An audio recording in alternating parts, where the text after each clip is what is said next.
mi amiga Silvana. Ahí va. Tenemos Bueno. una gran anécdota para contar en algún programa. Bueno, mucho gusto, Lisandro te saluda, estamos con Silvana, estamos con Ale. Yo tengo que mandarte saludos de mucha gente, porque cuando dijimos que te entrevistábamos me quedé comprometido a esta misión. Saludos de Rafa, de Juan Iácona, de Mariana Rabaya y de tanta otra gente de nuestro organismo que también ha hecho camino contigo. Y bueno, la verdad es que decíamos, abogado laboralista, en este contexto sabe de distintos temas. Vamos a entrarle por alguna pregunta más a nivel general, si te parece, y después nos vamos metiendo donde por ahí tengas ganas de poner el foco, el eje. Pero yo quería preguntarte en primer lugar, estamos, o sea, con lo importante que es, ¿no? Toda la formación en derecho laboral, en relaciones del trabajo, en las políticas y en la acción de nuestro organismo, en lo que es la historia reciente también de nuestro organismo, ¿no? Que con Silvana acá repasábamos un poco el camino hecho del 2003 en adelante, también con Carlos Tomada como ministro. Yo te quiero preguntar, frente a la arremetida desreguladora del gobierno libertario, ¿cómo ves los pisos de derechos laborales y de protección social, y dónde ves los principales riesgos hoy en día? Bueno, eso, ante una prédica de devastar, de precarizar y de llevarse puesto todo lo que ha sido esa construcción. ¿Dónde ves hoy que están los principales riesgos y cuestiones a atender desde estos lugares, ¿no? Bien, a riesgo de extenderme, ustedes me cortan y sí, me tratan de comprimir. Sí, Lo dale. que me gustaría recordar es que nos enseñó Walsh que a los trabajadores nos obligan siempre a iniciar nuevamente como si no tuviéramos historia. Claro. Y yo creo que hay que hacer énfasis en que muchos inicios en realidad abrevan en otras luchas que sirvieron de inspiración, de antecedente, de fuerza, ¿no? Y de ejemplo. Con lo que yo rescato lo que decís a partir del 2003, pero en realidad a partir del 2003 es retomar algunos principios, algunas ideas, fuerzas que Argentina viene usufructuando, la clase Sí. trabajadora, y siendo atacada por un grupo minoritario que considera que establecer niveles de igualdad los pone en riesgo respecto de su posición social, sus privilegios adquiridos, y que cuestionan severamente cualquier política que trate de generar ciudadanía a partir del principio de la igualdad, de la libertad y de la fraternidad, porque no son principios que se pueden enunciar por sí solos, en forma aislada. Esta pretensión que tiene este gobierno de hablar de libertad, Sí. sin hablar al mismo tiempo de igualdad y de fraternidad, es una falsificación de la libertad. Porque la libertad es autonomía de cada uno de los ciudadanos para lograr planificar y llevar a cabo su plan de vida en la manera más autónoma posible. Eso es la libertad. Y hoy, cuando nos hablan de libertad, lo único que están pensando es en libertad de empresa y de cómo extranjeros pueden venir a la Argentina sin pagar y sin comprometerse con ningún sistema de protección que exista en la Argentina. Exactamente, claro. Porque en realidad lo que quieren es que se eliminen los sistemas de protección. Están pensando en una sociedad y en un Estado en donde tengan derecho a vivir y a sobrevivir los que sean fuertes, los que se adapten. ¿Se acuerdan cuando Macri decía, en la pandemia decía que no se tomen medidas de protección, que se mueran los que se tengan que morir? Y esa es la idea fuerza de este grupo, ¿no? Que es un grupo minúsculo, pero muy fuerte, con muchos medios de comunicación y que instalan estas ideas, ¿no? Entonces, la libertad es, para ellos, la libertad de los fuertes Y para los débiles es la libertad de morirse, es la libertad de arreglarse como puedan. Y eso en realidad es una degradación del concepto de libertad, porque entonces las grandes mayorías no pueden implementar un plan de vida autónomo, sino que quedan supeditados a la voluntad del que sí puede, del que es dueño de los medios de producción, del que es dueño de la riqueza, y también es el dueño de los sueños y de las aspiraciones, ¿no? Y deja a gran parte de la sociedad argentina en una situación en donde ni siquiera podemos decir que estamos viviendo. El único derecho que nos queda es a sobrevivir, a como dé lugar. Y esto no es algo que pasó en este gobierno. Sí.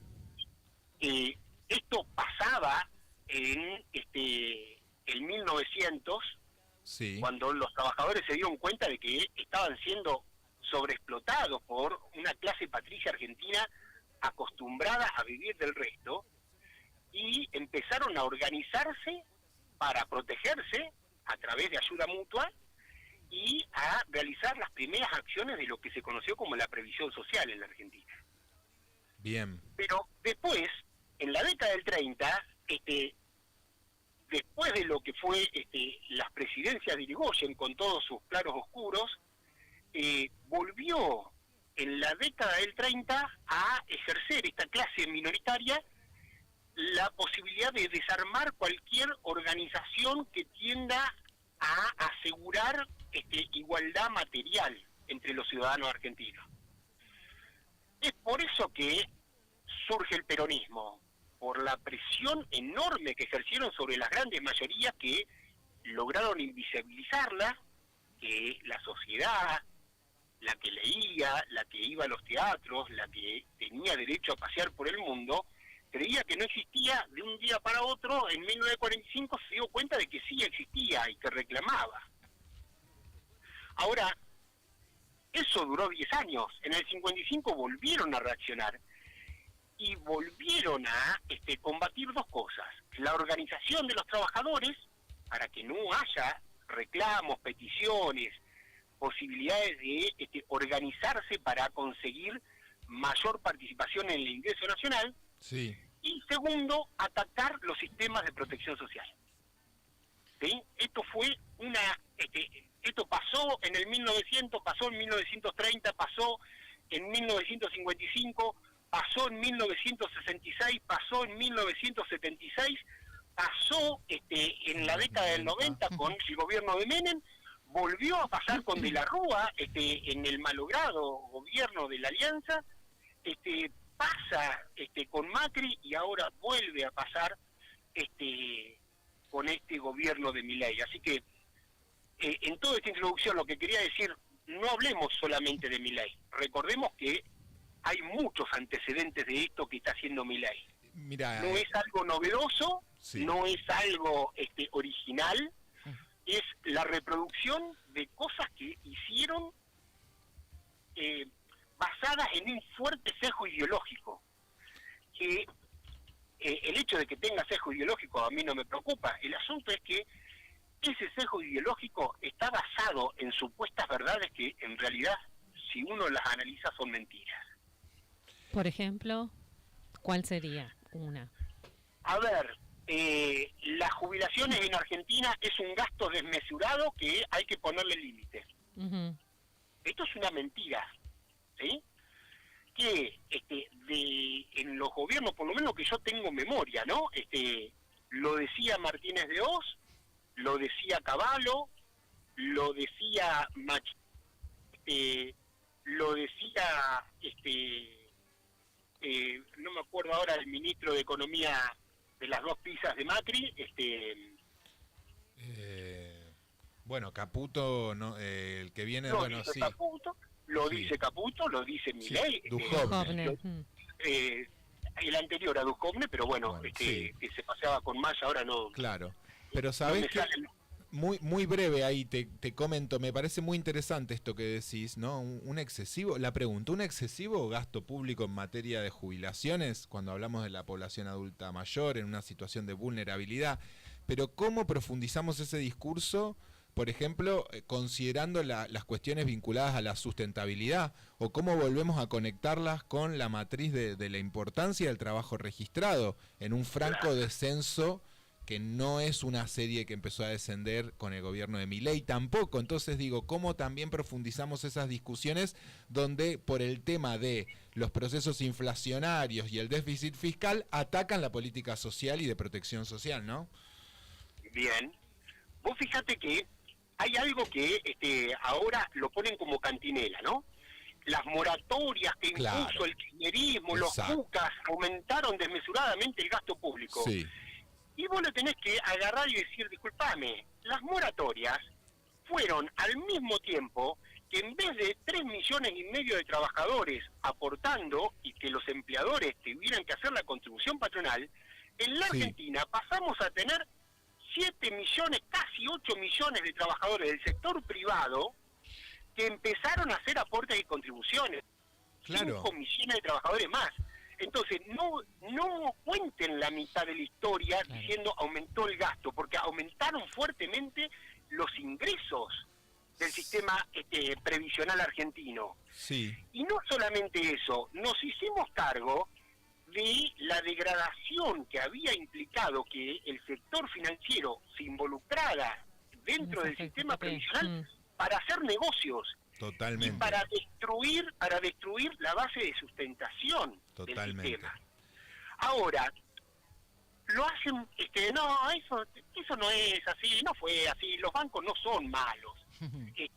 Pero en realidad, cuando vos analizás el periodo del kirchnerismo, tenés que ver que lo que se logró fue romper una primer mentira que nos repetimos continuamente, y es que en la Argentina no es posible tener trabajo asociado al sistema de protección. Es decir, que el trabajo con las cargas sociales es demasiado oneroso, de imposible cumplimiento, y lo que pasó entre el 2013 y el 2015 es un mentir rotundo, porque solamente el sector privado aportaban y contribuían por 3,5 millones de trabajadores. Y al finalizar el proceso había 8 millones de trabajadores registrados y que hacían aportes y contribuciones. Solamente en el sector privado. Sí. Pero yo también me quiero detener ahora en el sector público, en donde también mentimos. No, ahí no me voy acercado porque yo no mentí. Donde nuestros mayores mentían y nos decían que en el Estado no era posible tener empleados públicos de planta permanente. Porque todo esto empezó en la década de 90, cuando Cavallo presenta, Menem se lo aprueba y le dice, bueno, firmemos un plan de reestructuración del Estado con el FMI y comprometámonos a reducir el empleo público, que es un gasto terrible. Y los números desde 1994 hasta el 2001, porque el gobierno de la Rúa siguió presentando esos informes mentirosos, le decían al Fondo Monetario, para regocijo de ellos, que la dotación de empleo público en la Argentina se había reducido 1/3. Ahora bien, cuando uno analizaba bien los números, veía que ese tercio de empleo público de planta permanente que se había reducido, aparecía registrado en otro inciso del gasto como pagos a profesiones y locaciones de servicio mediante proyectos de PNUD, mediante proyectos del Banco Mundial, mediante proyectos del BID. El Estado precarizando, digamos. Exactamente, pero en la idea básica que quiero transmitir. Sí.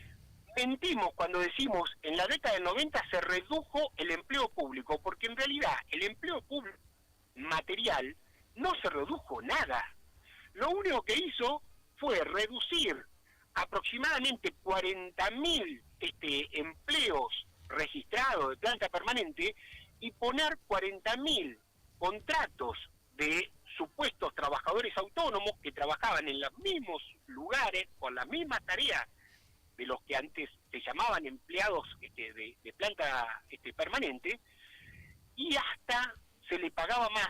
¿Por qué? Porque se creó un sistema que se llama monotributo, en el cual el aporte al sistema de previsión es infinitamente menor. Y Sí. esto hacía que la plata que recibía el contratado a través de estos sistemas en el bolsillo fuera superior. ¿No? ¿Por qué? Sí. Porque el aporte personal es un gasto que se lo lleva el Estado ladrón y que no se recupera más en esta versión, ¿no? Que compramos todo y que intendentes, gobernadores, ministros, secretarios, a partir de 1990, y ojo, no solamente los de ellos, los propios estoy hablando, ¿no? Compañeros que me dicen a mí, me han dicho en reuniones, no, yo este grupo lo voy a contratar con monotributos porque si no me aumenta el gasto y no voy a poder cubrirlo. Y vos decís, estamos perdidos. Cuando los que ideológicamente comparten alguna idea básica y me dicen que no es posible establecer en el Estado relaciones sanas a partir del registro y de los aportes y contribuciones para asociarlo al sistema de protección, es cuando nos empezamos a hundir. Y seguimos hundidos, porque a esos 8 millones en el sector privado que se aumentó, se tendría que haber aumentado mucho más y muy rápido lo que eran los trabajadores con aportes y contribuciones en el sistema público. Sin embargo, eso fue lo que más se demoró. Lamentablemente no lo iniciamos en el 2003. Con la gestión de Carlos Tomada, el Ministerio de Trabajo fue uno de los primeros ministerios que empezó a sacar contrataciones de contratos PNUD y pasarlos al régimen del artículo 9. Sí. Ahora, en retrospectiva, yo lo que digo es, lo que tendríamos que haber hecho en ese 2004 era pasarlos a planta permanente. Claro. Directamente, y no solamente el Ministerio de Trabajo, agarrar todos los ministerios que mentían con sus dotaciones y todo lo que estaba publicado en los presupuestos que decía, yo me acuerdo, la Secretaría de Empleo figuraba con 57 cargos, ¿no? En el presupuesto del 2003.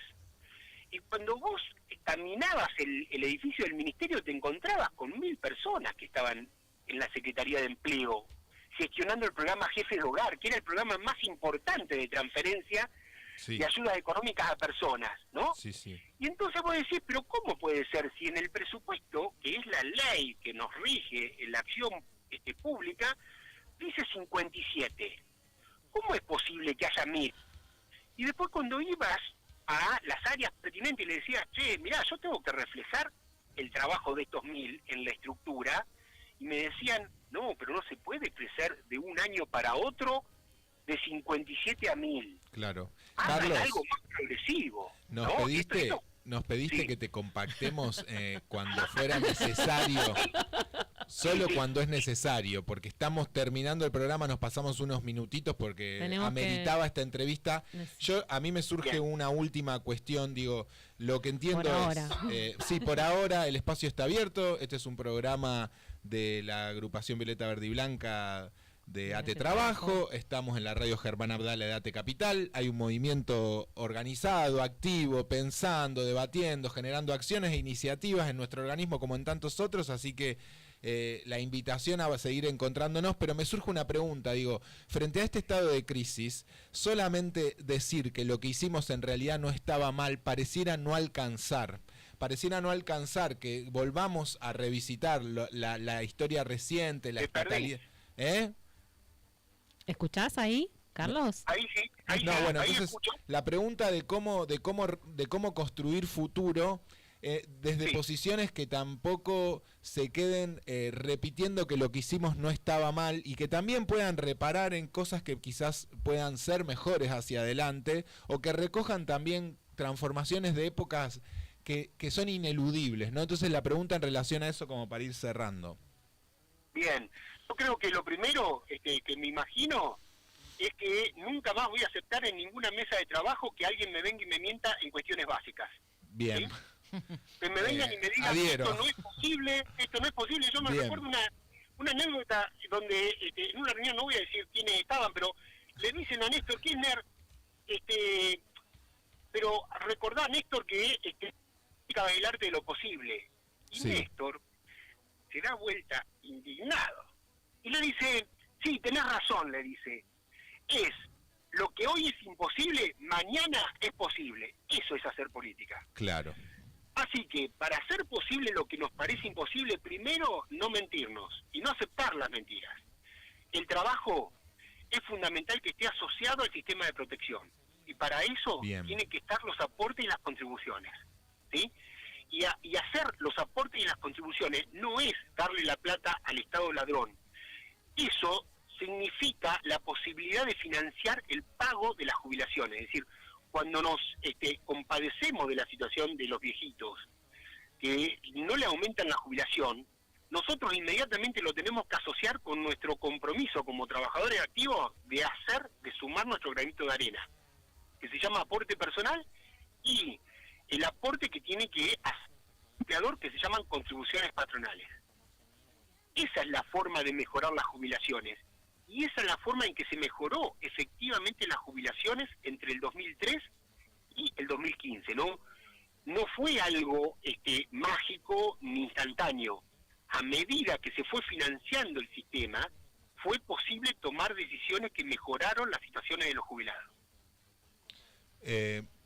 No fue Muchísimas magia. gracias. No fue magia. No fue magia, sí. Nos quedaron varias preguntas ahí por hacerte, pero lamentablemente Ay, no yo nos por alcanza ahí el tiempo. te comí No, alguna. no, Soy, viste, pero que me agarra una ansiedad el podemos micrófono. volver a tenerte en el programa, Carlos. Sí, por supuesto, por supuesto. Sería un Este, placer. Queda a disposición. Y sería un placer Dale. que conozcas acá la radio, así que invitado también a venir al piso. Y bueno, ¿nos Sí, quedaron algunas sí, preguntas? Sí, no pasa nada, es simplemente para una próxima. Estamos haciendo malabares yendo y viniendo con un montón de responsabilidades. Este formato también es posible, así que lo posible, aprovechamos, pero que para un futuro simplemente quede esa posibilidad, va a ser un placer. Me hubiera gustado hoy estar ahí en el piso, como tengo que ir a dar clases a la Universidad Nacional de Moreno, que también es un compromiso para mí, lamentablemente tuve que pedirles que sea por teléfono, pero cuando digan, estaré ahí y conversaremos. Perfecto. Bueno, Bueno. quedamos con ese compromiso entonces. Muchísimas gracias. Bueno, muchas gracias a ustedes. Les mando un abrazo. Un abrazo enorme, Un abrazo. Carlos. Chao, chao. Bueno, gracias. Era Carlos Ullúa, abogado laboralista. Gracias, Marcos, por este changüí Que nos diste, en sí. el aire.